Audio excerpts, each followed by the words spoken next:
In the next 2 minutes, I'm going to teach you how do you sync slicers in Power BI.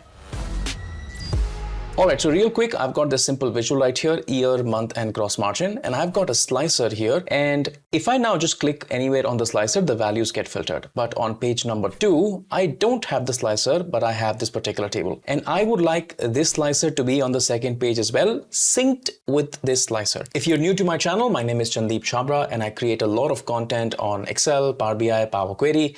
Also, I've got very interesting courses on Power BI. They take you from scratch and teach you Power BI all the way to a very sophisticated level so that you can start solving your own problems in Power BI. So if I just go ahead and press Ctrl C to copy the slicer, and if I go to page number 2, and if I just press Ctrl V to paste the slicer, the very question that Power BI asks you, hey, I see that the same slicer has been inserted on page number 2 as well. Do you want to sync it or not? If you happen to click on sync, then obviously the slicers are going to be synced together. Whatever selection you do on page number 1 or 2 is going to be replicated on the other page itself automatically.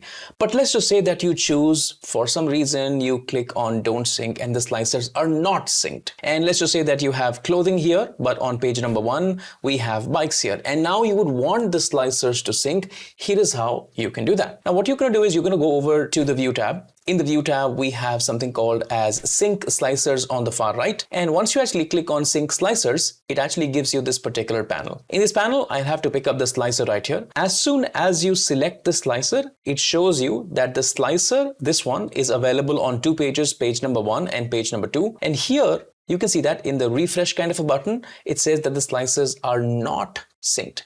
So now, no matter how many pages the slicer is on, if I happen to just click that sync the slicer here versus here, now the slicer is going to work in sync. And that's the check that you have to do. Simple as that.